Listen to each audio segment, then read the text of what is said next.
camera, but I like to look at your faces. So if it doesn't feel like I'm actually looking at you like I am now because I'm looking at the camera, it's because I actually am looking at you on my screen. So apologies for that.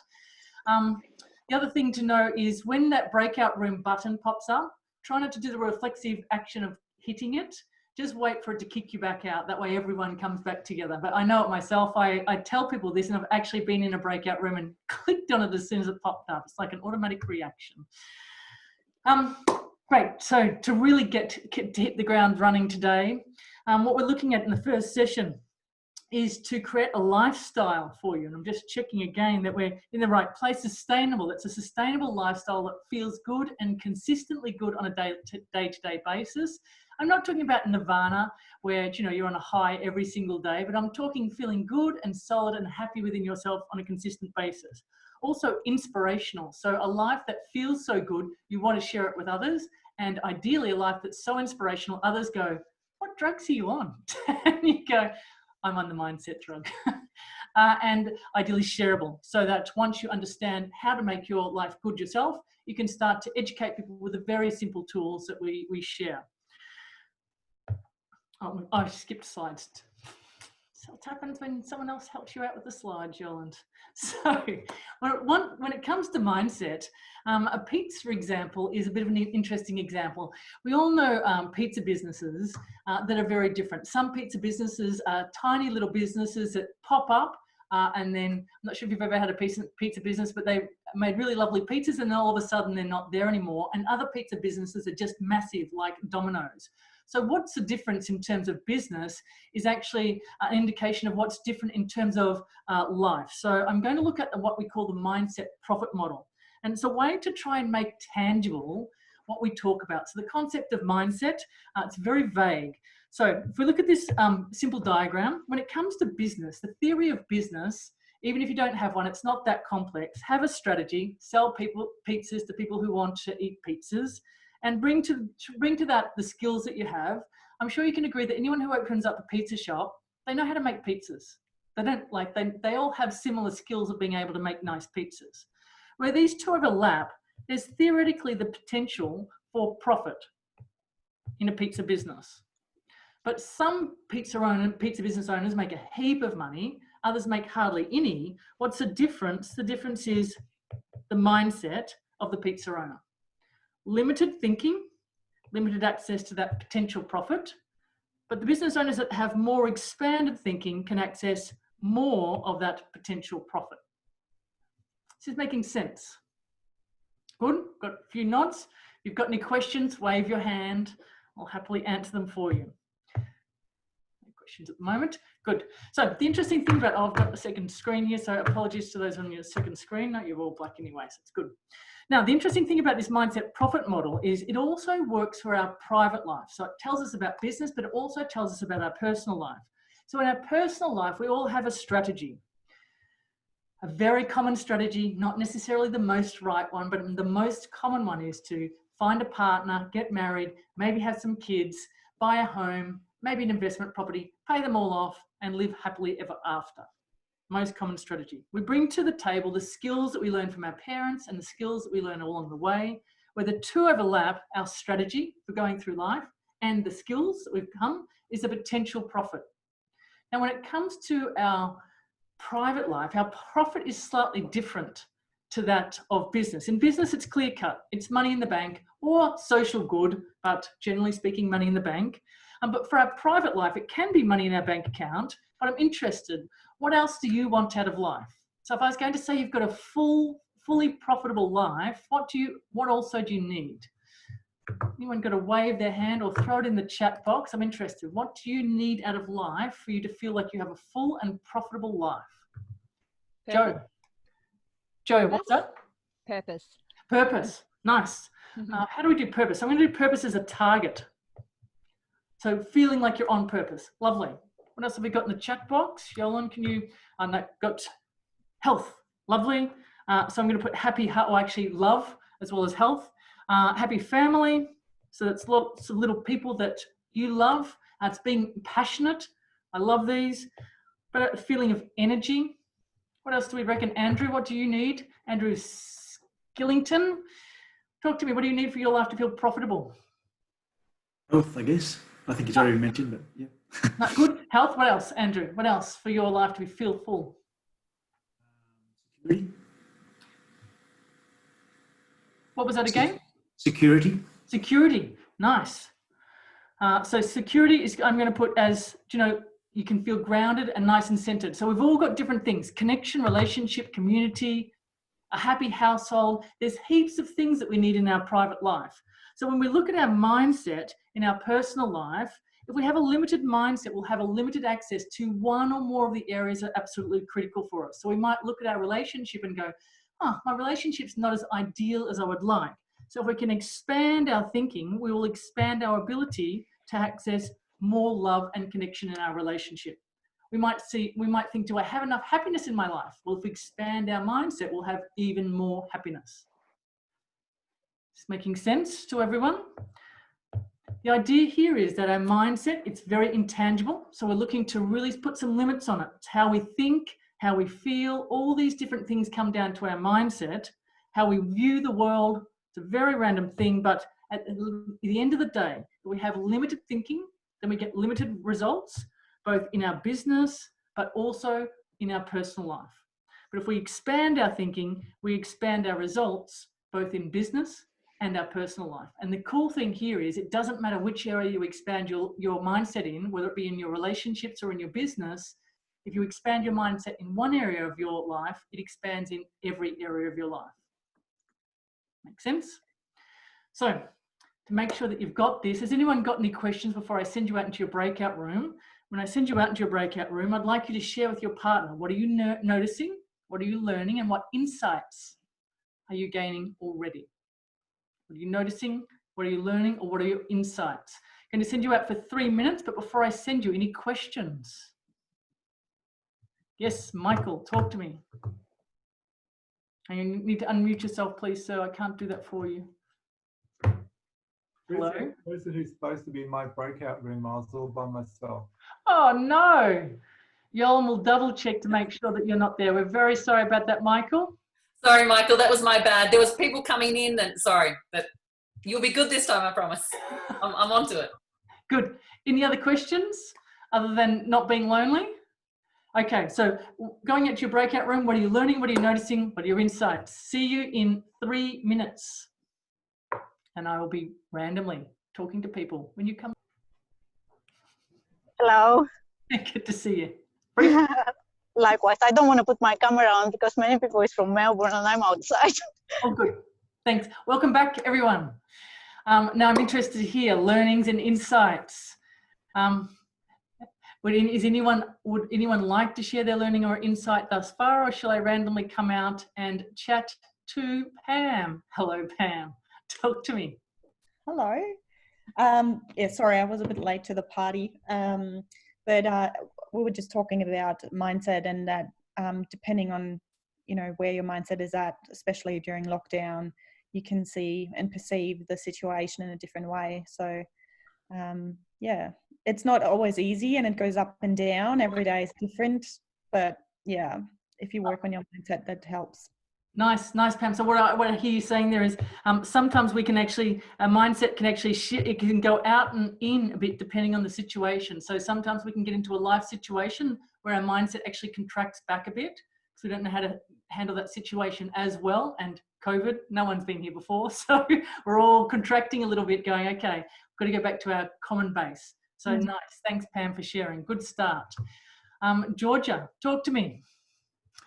What are you noticing?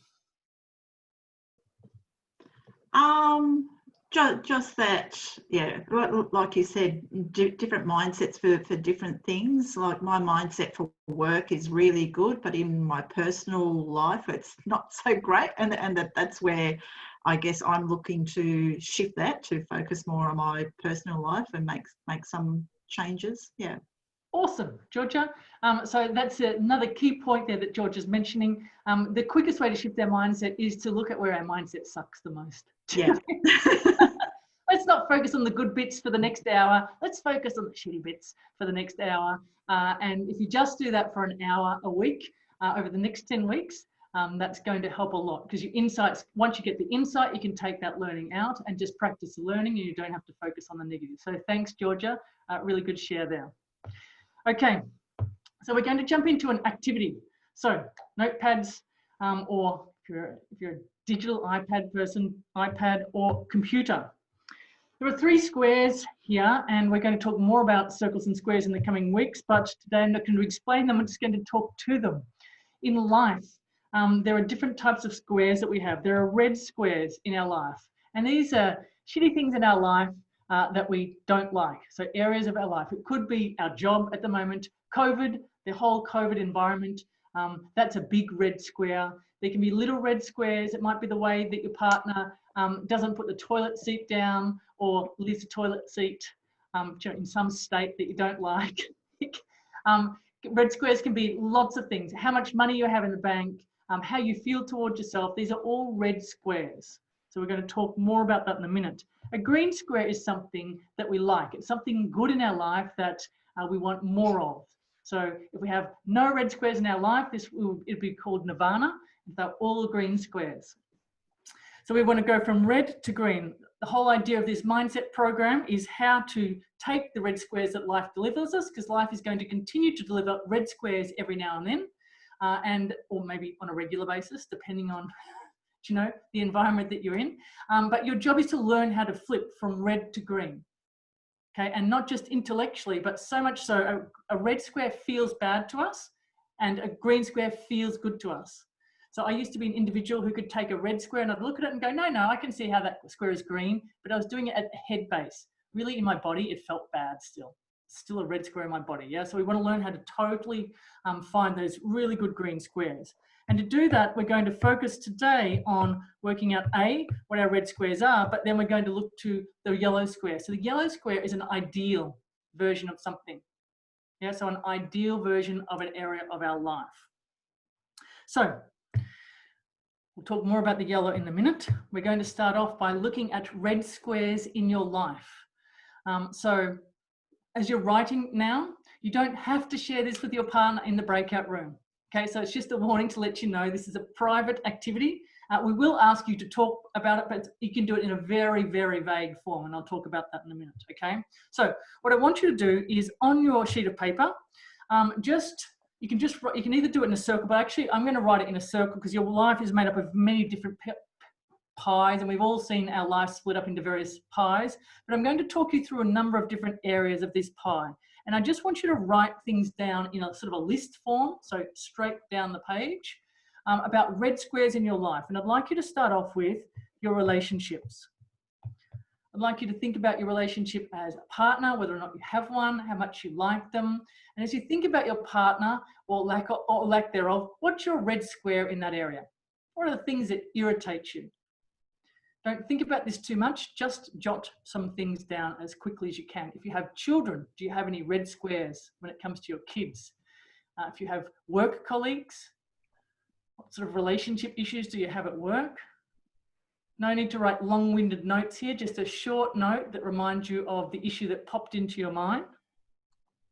When it comes to your day-to-day happiness levels, what does your happiness level feel like? Do you know, is it just your general happiness? Does it feel down or does it feel up? Do you have enough happiness in your life? What does happiness look like? Are you clear on what happiness is? Are you clear on what lights you up? Or do you have the red square of, I don't even know what makes me happy? I used to have that red square. When you look at your bank account, is there enough money in your bank account? Do you feel green when you look at your bank account, or is money a red square in your bank account? Is your cash flow? How is your cash flow? How easy is it to make the money that you're making?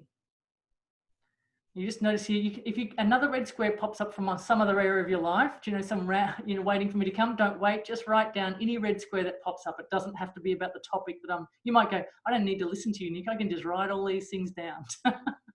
That's okay too. What about your stress levels? So I'm going to say your stress levels. Do you feel calm and relaxed on a day-to-day basis? Or have you got that sort of COVID agitation going? Are you silently hoping and waiting for COVID to finish? Is that a red square for you? Do you know when is COVID going to end? What about your energy levels? How fit are you? Are you being healthy? That would have to be a bit of a red square for me. Last year it was a really red square. But improving gradually. But do you get out? Is your body fit? Are you eating good food? Are you exercising enough? Purpose and fulfillment. Are you in a job that you love? When you're in your, are you with people that you aspire to be with? Do you need to lift them up, or do you need to lift yourself up? The wonderful thing about being locked in a box in COVID is we get really clear on the people that we've chosen to live with. Are we happy with it or not? Do we have the relationships we want? Anything else about the work environment? Type of place you work, being at home could be a red square for you. And contribution. Now, these are only my areas, so you can pick other areas too. How are you contributing to the world? Are you happy with the human being that you're being and how you're contributing to the world?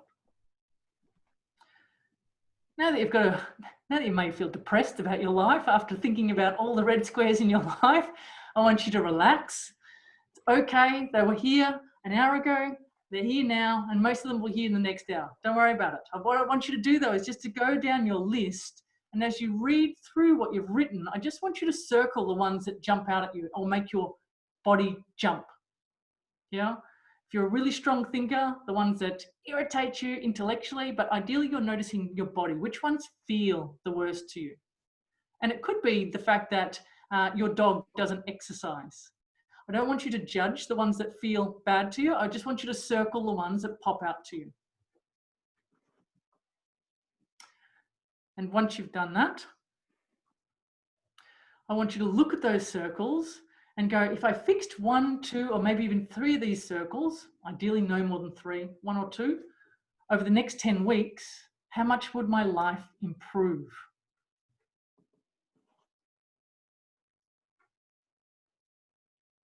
I want you to check that you've got a red square where if you fixed it, so when we're looking at what to focus on over the next 10 weeks, ideally you've got something that if you fix that, you go, oh, my life would feel awesome.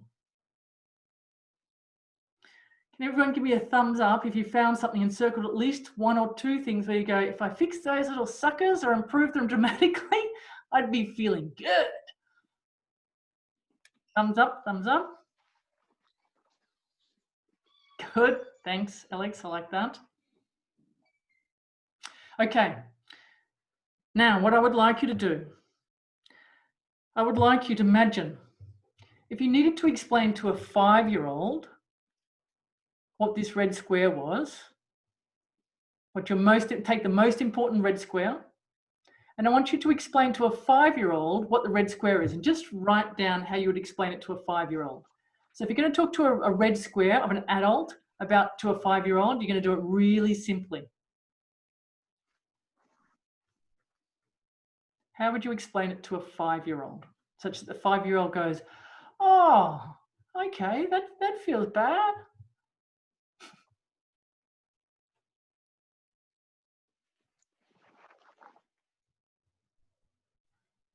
It's going to be really simple for the 5-year-old.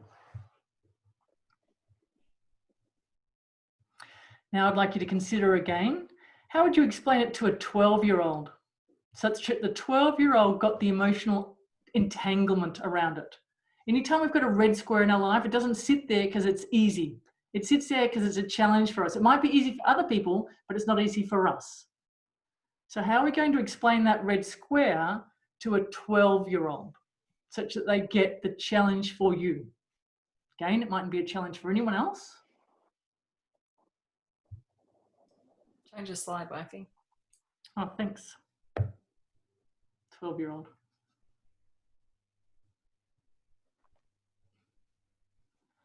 And the 12-year-old would ideally look at you and go, oh, okay.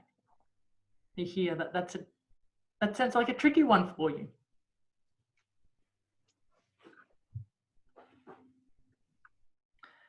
And one more, if you're going to write in a private journal, go a bit nutso.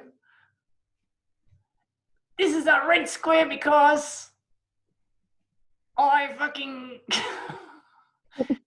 in a way that no one else is going to read, You can put code here if you really need to. And if you don't want to write it, you just want to think it, I want you to think, what would you write in a private journal? What do you really want to say about this red square? Well, what I'd like to say is,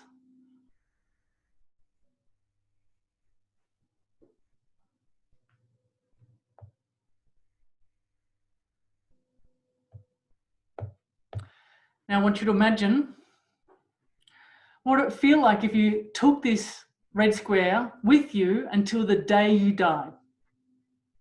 You never fixed it. You got to keep it exactly as it is, maybe even a little bit worse, because, you know, if you hold on to red squares, the suckers tend to grow. Make it heavier. Put it in your backpack. Keep carrying it.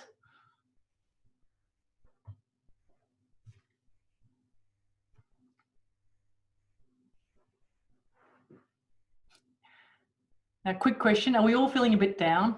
Thanks, Nick. This has been a great mindset, Jim. See ya. Okay. Are we good? We're really clear on our shitty problem? Has anyone fixed their problem? They're going, oh, when I explained it to the 5-year-old, I got it. Sometimes that can happen. So if you've fixed your red square, don't be a smarty pants, pick another one. Explain it to the 5-year-old, the 12-year-old. Good? Now that we've got that red square and we're really clear on it, what we're going to do is we're going to forget about it briefly. It's okay, you can pick it back up when you leave. You don't have to leave it here. You can take it with you. We're going to look up at the yellow square. So the yellow square is the ideal version. What's the ideal outcome here?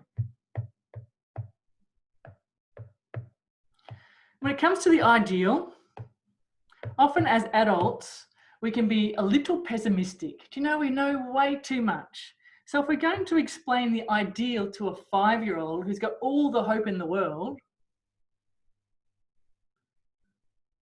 we're going to tell the 5-year-old what it is that we really want for ourselves, such that the 5-year-old goes, oh, that'd be good. What is it that you would really like?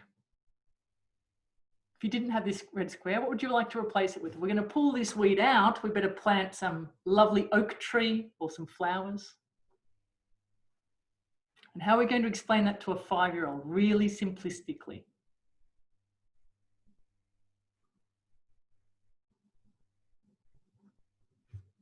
Keep it simple if we're talking to a 5-year-old. Now we're going to upgrade it to the 12-year-old and explain to the 12-year-old why this is important to us. And ideally, when we explain it to the 12-year-old, we're going to say it in a way that the 12-year-old goes, oh, that's cool. Yeah. If you went from that to that, that'd be really cool. 12-year-olds, it's easy to inspire a 12-year-old. They're starting to be emotionally sophisticated. We're not talking 16-year-old here. They're cynical little fuckers. The 12-year-olds, you know, we should be able to inspire them. Are they going to look up to you with the answer that you're giving? The 12-year-old's not going to look up to you. I'd like you to upgrade your answer. This is yellow, so ideal. This is the ideal version.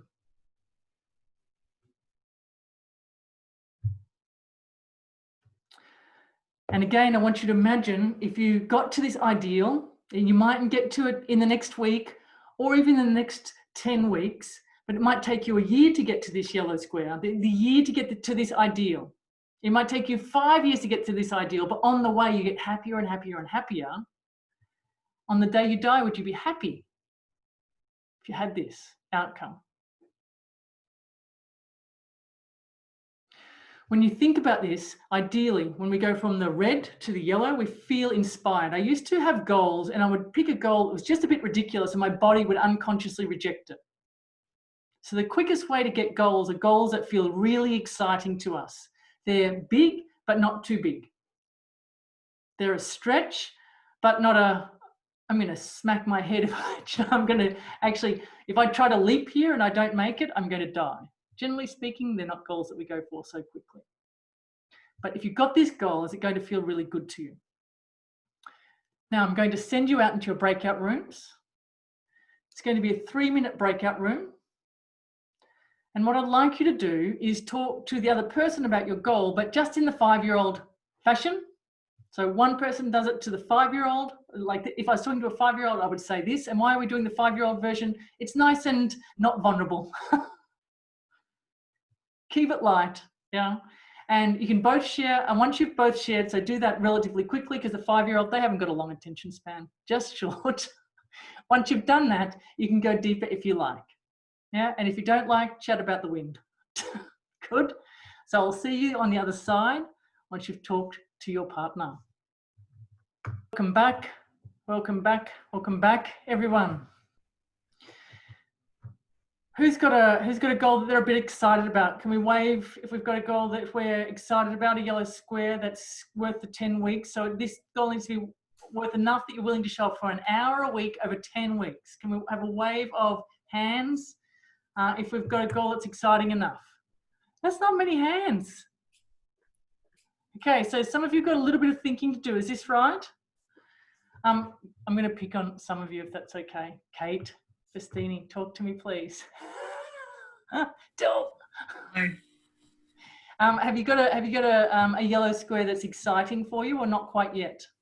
I don't know if it is quite yet, but we were just talking and mine was around incorporating more fun into life in general. Okay. So making sure that there's time there for that and I'm not working all the time.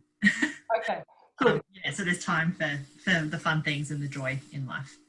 Nice. Well, that sounds like a good one, but thank you very much for sharing, Kate, for allowing me to pick on you. That's okay. Has anyone, at least, if you haven't got a big yellow square, sometimes it's good just to have a big red square. Can you put up a big cross if you've got a good solid red square that you're moving away from? So when it comes to mindset, it doesn't matter whether you've got a big red square to move away from. So let me just draw that. So if the red square is big enough, we just need to have enough fire in our belly and be really clear on what we don't like about the red square.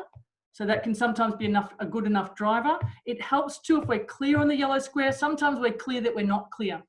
So Kate, you might go, hang on, my yellow square isn't that exciting because, you know, I'm talking about fun. I don't know what's fun yet because I haven't looked at it for a while. I've been very serious. I've been serious for a while too, but I enjoy being serious these days. That's a get out of jail free card. So here's the thing, if our yellow isn't bright, that's okay, but then we want to make sure that the red is really hot. Yeah, so we start to want to move away from it. Okay, so as I say. Can I also just say, I think for some people, just because I saw not a lot of hands go up, the red square doesn't have to be a major thing in your life. So for you, it could just be, oh, I'm not happy about the amount of exercise I do or what I eat or a particular relationship with a friend. Like it can be small. You don't have to go, I don't have major problems, so I can't participate in the activity. So now for other people, you might go, oh my goodness, imagine having no red squares. I've got massive ones. But for those of you that are like, oh, I haven't got anything major, it's still okay. Just pick something that you go, oh, if I could change that, that'd be awesome. Yeah. So don't sort of compare it and go, oh, mine's not of value or worthy enough or yeah. It can also be a major opportunity that you're going for. So your red square could be you haven't accessed an opportunity yet. I didn't talk about that today. Okay, so your hard work is done for today. Good job. For the rest of the session, I'm just going to talk very briefly about mindset and flexibility in mindset and the different levels. You do not need to remember this. There are things that I'm going to ask you to remember and implement. This is not it, okay? This is an awareness exercise so we start to get a bit clear on where our thinking sits. So there are 7 different levels of flexibility when it comes to our thinking. And I'm going to start at the lowest level and go up. All levels are required for our life to feel really good. The first level is a dogmatic level. Who likes the idea of being dogmatic? I'm not expecting many hands. The dogmatic level is the my way or the highway type thinking. Yeah, so I'm really rigid. Generally speaking, if we've got someone who over relies on the dogmatic level, which is often business owners, then or business owners are really tedious team members. So really gifted business owners or tedious team members tend to fit in the highly dogmatic space. So this is the way I do it, and that's all that I'm thinking about. Too much dogmatism is very tedious for people around us, but we need to have a little bit of dogmatism in our life in order to make sure that our life heads in the direction we choose. if you think you're not at all dogmatic, so just notice if you think you're dogmatic at all. If you go, definitely I'm not dogmatic, you're probably far more dogmatic than you realize. It's a very tricky one, dogmatism. Diligent is the ability to do steps 1, 2, and 3. Do the right thing and those sorts of things. So diligence is probably the most common mindset that we have in the community. It's very right, wrong, fair, not fair type based mindset. Challenge with the diligent thinking, overuse of diligent thinking is diligent people hate to make mistakes. They prefer to do nothing than make a mistake. So we don't want to be too diligent, or we don't want it to be diligent all the time.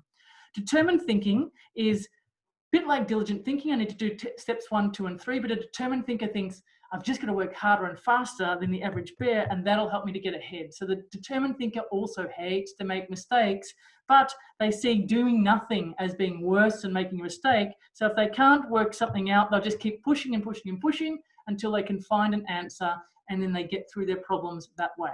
So determined mindset, very common in business. All these 3 mindsets generally end up being pushed into the diagnostic stage at some time. The diagnostic stage is where we ask questions, lots of different questions, so it's a very good stage. But what we don't want to do is end up in that stage without really wanting to be there. So when we're in the diagnostic stage and we don't want to be there, it's a bit like, why is my life like this? I don't understand why I'm not further ahead. I don't understand why I don't feel better. I don't understand why people treat me the way that they do. So diagnostic can be a very negative space if we end up looping there. What often happens, the older we get, is we can end up in the diagnostic space, and we can know we need to do something different and shift to a different type of thinking. But we go, oh, I'm just going to do a new plan. Do you know, a new annual plan or a new plan for the financial year? I'm going to set my plan and I'll do my plan, and next year is going to be different. This year was shit, but next year is going to be different. But after we've done that loop a couple of times and dogmatically implemented a new plan with our diligent and determined mindset, and we can end up actually plateauing. So I did this loop for about 7 years before I realized that maybe I needed to do something very different. I still didn't know what it was. I just knew that I needed to do something different. So anyone stuck in these lower levels is using too much logic. So we're stuck in the front part of our brain, the very human part of our brain. Now, Western society often gets stuck in our logic. I'm going to go through the top 3 levels before sending you out into your room. So would you like you to make a note on your page of these lower levels. I'm just going to unhide them so you can actually see what they are. Dogmatic, diligent, and determined. Of those lower 3 levels, which category do you think you're more in when it comes to your logic? Are you more dogmatic, more diligent, or determined? Once you've picked one of those words, I want you to think of the person who knows you the best and loves you the most. What would they say you were? And then I want you to think of the person that you like the least, who knows you quite well. And what would they say that you were? It's always interesting to look at ourselves from a few perspectives. Once we get into the trick with anyone who's stuck in the lower levels is to get above up into these next levels. So the next level up is the expansive mindset.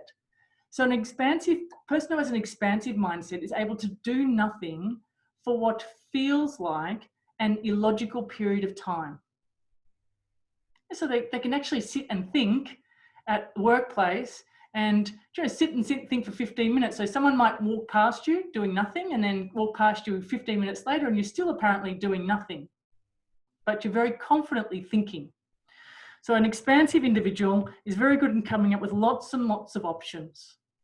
I've got one good logical option, good. A determined person goes, oh, I've got one good logical option, that's the answer. And they start implementing because they want to do as fast as they can. An expansive person goes, I can do, but I'm going to keep thinking because I know how important the thinking is.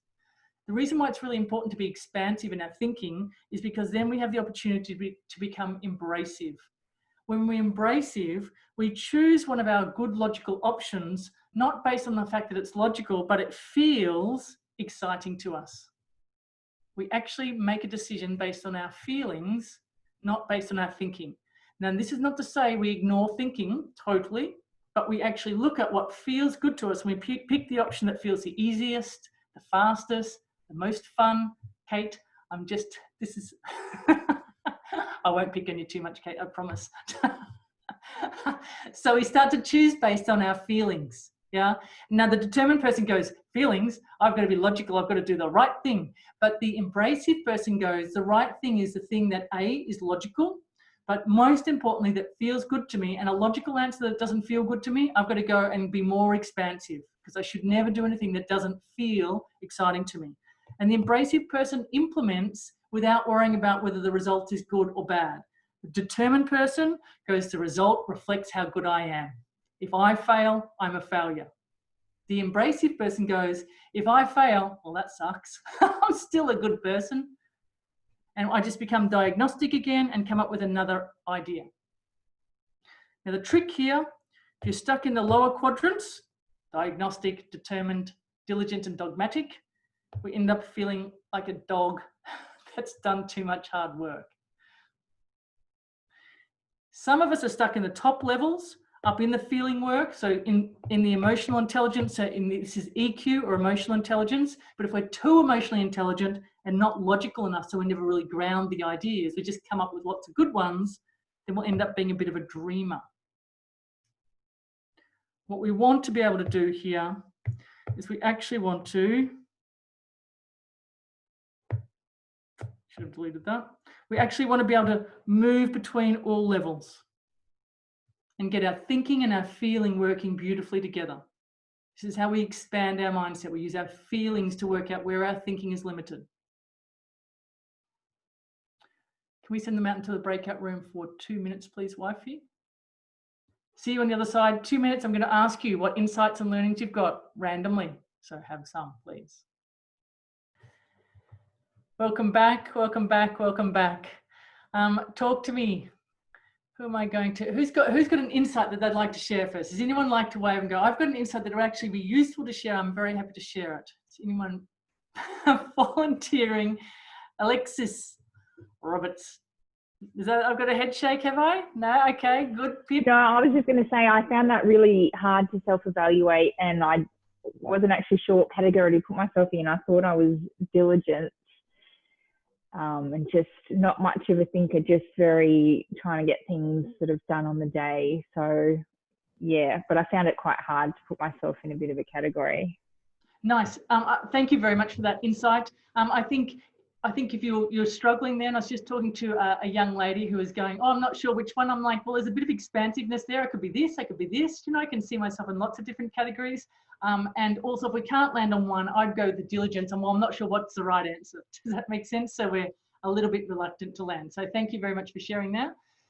Talk to me, Sonia. Have I talked to you already today? No, I think I have. But no, good. Welcome. How'd you go? What did you learn there? I was as much the same as the other lady that just spoke. I put myself in determined, but then I sort of think that I move through expansive and embracive, not abrasive, at different times. But it's really hard to put yourself in one hole. Yeah. Great. We use all different ones. So thank you, Sonia. And for clarifying that, we will rely on one more than the other. Generally speaking, we have some gaps usually. Yeah. So it's interesting to note. It's not critical. It's just trying to give us a bit of awareness over the fact that we need to be certain within ourselves, but not too certain. So we want to be able to let go and come up to the expansive and embracive. And everything that we're doing over the coming weeks is about that. So thank you, Sonia. No problem. So just as we finish up, I'm interested to know what you learned today. What's your key insight for today? Over the coming weeks, we're going to be focusing on the logic, the very simple logic, and the logic that we're going to teach you is so simple. Technically speaking, we can teach it to primary school kids, older primary school kids. So it's not complex logic, but it'll see you becoming more emotionally intelligent, which means more able to work with your feelings and use thinking to work with your own feelings and the feelings of those around you. And that will see you being more agile. AQ, agile in the way you show up, more flexible in your thinking, and that's the key to resilience. So the key to resilience is to be able to be flexible and deal with adversity. Yeah, so these are the things that we're looking for, but we all starts with very simple logic, and that will help you to get up to the space of being beautifully vulnerable. That's powerful vulnerable. You know, the messy vulnerability where we just break down and tears up accidentally and blubber everything. We can still do that.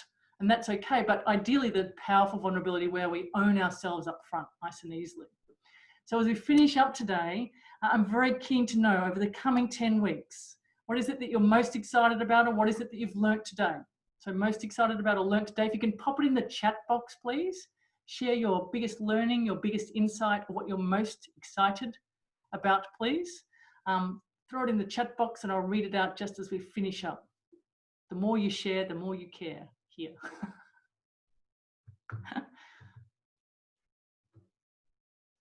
To get clear on the yellow square, I like that. That's a good start. Overthinking the red square. Thanks, Sally. How to explain the red box to a 5-year-old. Good. I had a couple of people say that was very powerful yesterday. Learning that you're a logical thinker. It's always nice to get aware of when we're really logical and feeling orientated, a new perspective to look at stuff. I'm hoping to offer you lots of new perspectives, really simplifying life down. When we simplify life, we can start to really expand how much we can do. Even just thinking about others and thinking about how you behave gives you a more realistic view on how you actually behave. Nice, I love that insight.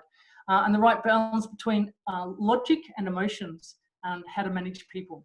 I hope you found today useful. Today's session is being recorded, so if there's someone that you think should join, that you'd like to join, you'll be able to share an email with them in the coming days and they'll actually be able to watch a recording of session 1. We're not sharing the recordings of all sessions because, you know, at the end of the day, you're doing the work, but we are going to share the recording of the first session so that people can get involved. So thank you for showing up. I look forward to seeing you over the coming weeks. If you can't show up on the Thursday session, feel free to show up early on the Wednesday if you need to be flexible. Similar content. And I hope you've enjoyed today. And we look forward to creating yellow squares for you. Our pleasure, Alex. Thanks very much, Nick. A pleasure. Thank you. Thank you. Thank you. Bye-bye. Thanks, guys. Thank you. See you. Thanks, Nick and Yellen. Pleasure. Thanks, guys. Thanks for coming. Welcome. Thank you.